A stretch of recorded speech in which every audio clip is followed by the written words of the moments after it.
All right, let's get right into it. We're about to explore this silent crisis that's happening all around us every single day.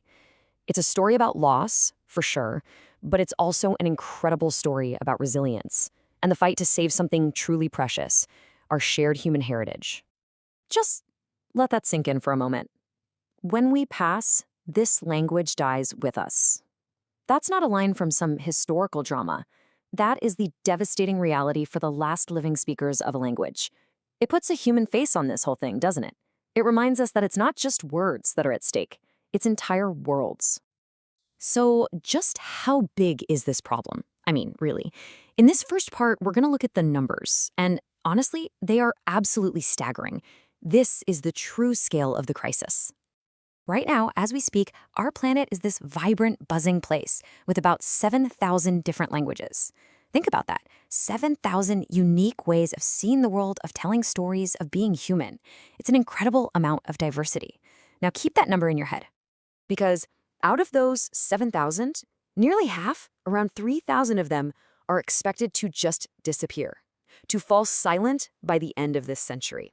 That's not a slow leak. That is a catastrophic collapse of our collective human story.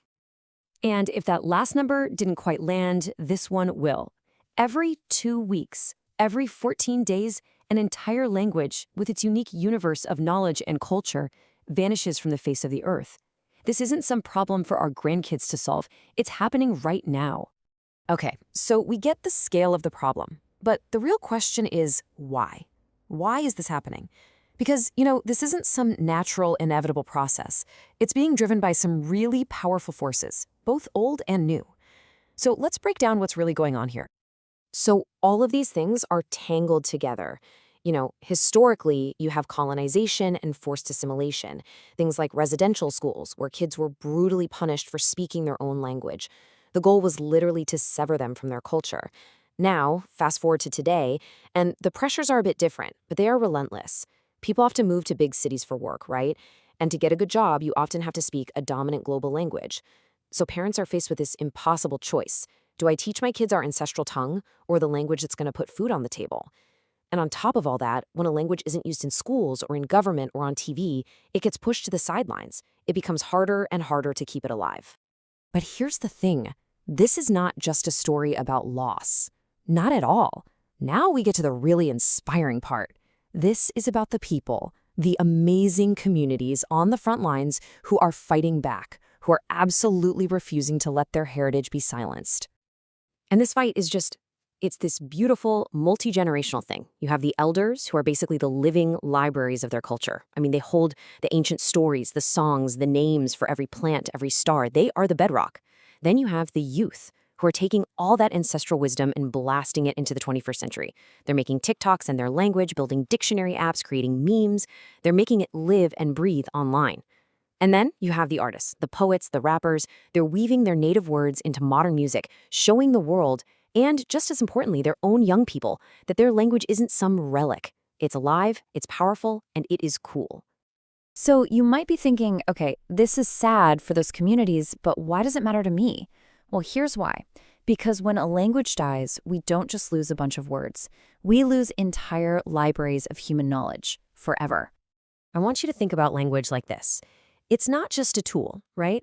It's a vessel. It's a container that carries centuries of wisdom and culture. It's a completely unique lens for viewing the world.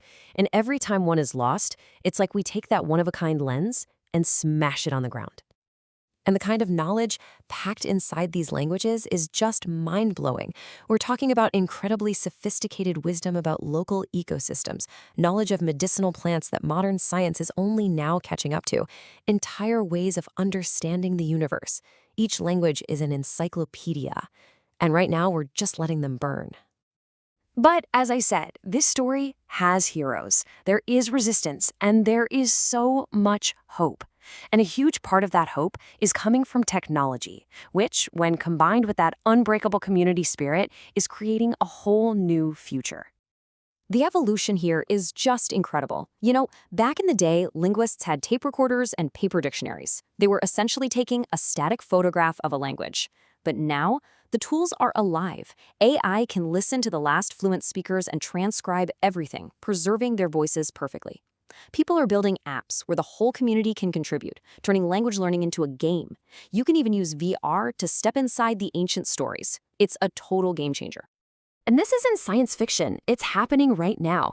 The Cherokee language is seeing a huge resurgence, partly because of fantastic apps that get kids excited to learn. Organizations like UNESCO are creating massive digital archives to save these oral histories. A whole new era of activism is here. And this quote just says it all. The fight to save a language isn't about putting something in a museum. It's about keeping a part of the human soul alive. When a language survives, it doesn't just enrich its speakers. It enriches every single one of us. So I want to leave you with this question. Think about your own language for a second. What's a word you use all the time that's just impossible to translate directly into another language? A word that's so packed with culture and feeling and history. That unique idea, that specific feeling, that is exactly what we're fighting to protect.